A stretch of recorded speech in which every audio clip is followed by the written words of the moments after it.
এই ছোট্ট দোয়াটা যদি আপনি পাঠ করতে পারেন, রিজিকের দরজা খুলতে আপনি নিজের চোখে দেখবেন। আসমান থেকে যেমন বৃষ্টির ফোঁটা বেহিসাব পড়ে, আপনি যখন এই দোয়াটি পড়বেন বেহিসাব রিজিক আল্লাহ পাক আপনাকে দান করবে।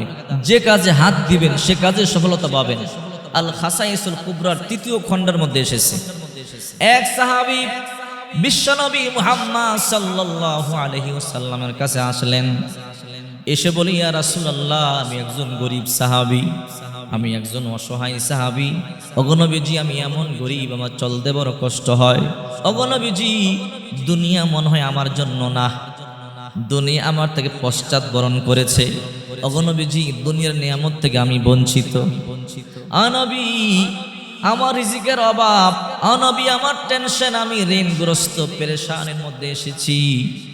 দুনিয়া একেবারে আমার থেকে পশ্চাৎবরণ করেছে, মনে হয় দুনিয়া আমার জন্য নয়। ওগো নবীজি, এমন কিছু আমল আমার বলে দেন যেন আল্লাহর নিয়ামত আমি পাইতে পারি, আমার রিজিক বেড়ে যায়, আমার ঋণ পরিশোধ হয়ে যায়। আল্লাহর পয়গম্বর বললেন, ও সাহাবী, তোমার কি সেই তাসবির কথা মনে নাই যেই তাসবিহ মানুষ এবং ফেরেশতাদের, যেই তাসবিহ মানুষও পড়ে, যেই তাসবিহ ফেরেশতারাও পড়ে? ফেরেশতারাও তাসবিহ পড়ে, পড়ে কি পড়ে না? ওই যে ফেরেশতারা বলে, ওয়া নাহনু নুসাব্বিহু বিহামদিকা ওয়া নুকদ্দিসু লাক। ফেরেশতারা বলে, আল্লাহ, আমরাই তো আপনার তাসবিহ জপি, পবিত্রতা বর্ণনা করি, প্রশংসা করি, মানব কেন বানাবেন? আল্লাহ তাআলা বলে, ক্বালা ইন্নী আ'লামু মা লা তা'লামুন, আমি যা জানি তোমরা তা জানো না। তার মানে ফেরেশতারাও তাসবিহ জপে। রাসূল বলেন, এমন কিছু ফেরেশতা আছে শুধু সেজদা অবস্থায়, দাঁড়িয়ে সেজদা অবস্থায় আছে, কিয়ামত পর্যন্ত সেজদা অবস্থায় থাকবে। এমন কিছু ফেরেশতা আছে আল্লাহ তাআলা বানায়া রুকু অবস্থায় রাখছেন, কিয়ামত পর্যন্ত রুকু অবস্থায় থাকবে, ওই অবস্থায় তাসবিহ পড়তেছে।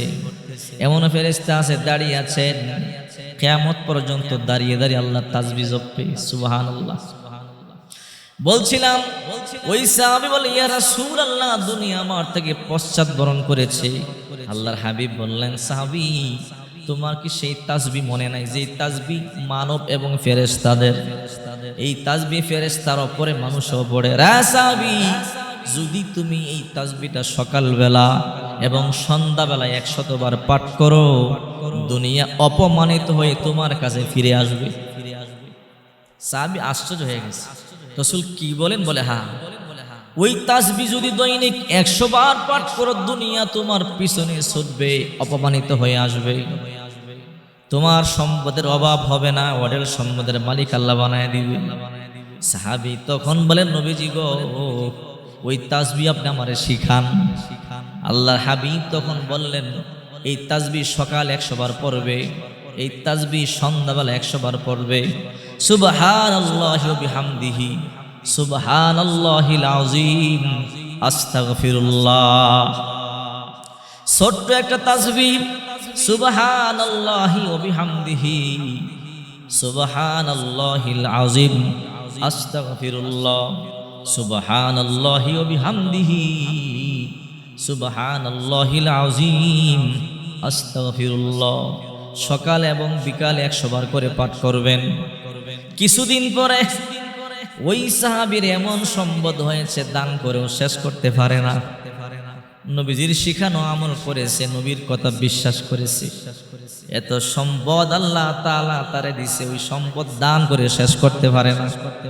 কিছুদিন পরে বিশ্বনবী মুহাম্মদ সাল্লাল্লাহু আলাইহি ওয়াসাল্লামের কাছে এসে বলি, ইয়া রাসূলুল্লাহ, আমারে আপনি এমন কি আমল শিখাইলেন গো নবী? আল্লাহর হাবিব বলে, কি হইছে, ফল পাও নাই? কই, নবীজি গো, ফল পাইছি, শুধু তা নয়, এমন সম্পদ আল্লাহ তাআলা আমারে দিয়েছে, নবীজি গো, সেই সম্পদ দান করে আমি শেষ করতে পারি না। নবীজি, আল্লাহ এমন সম্পদ আমারে দিয়েছে, আমি দান করে শেষ করতে পারি না। চিন্তা করে দেখেন। এই জন্য বলি, ও মা বোনেরা, প্রায় সময় আমাদেরকে বলে, হুজুর করে অভাব, সংসার অভাব, টাকা পয়সা নাই, ঋণে জর্জরিত। আপনি যত টাকায় ঋণ থাকেন না কেন, যত অভাবের মধ্যেই থাকেন না কেন, যদি আপনি দোয়াটি পড়তে পারেন, সকাল 100 বার, বিকাল 100 বার সুবহানাল্লাহি ওয়া বিহামদিহি সুবহানাল্লাহিল আযীম সুবহানাল্লাহি ওয়া বিহামদিহি সুবহানাল্লাহিল আযীম। এই দোয়াটি যদি আপনি 100 বার পাঠ করতে পারেন, সুবহানাল্লাহি ওয়া বিহামদিহি সুবহানাল্লাহিল আযীম আস্তাগফিরুল্লাহ, আপনার ঋণ পরিশোধ হবে, টাকার মধ্যে বরকত হবে, রিজিক বাড়বে, রিজিকের দরজা খুলবে, নিজের চোখে দেখতে পাবেন, নিজের চোখে দেখবেন রিজিকের দরজা খুলতেছে। সুবহানাল্লাহ।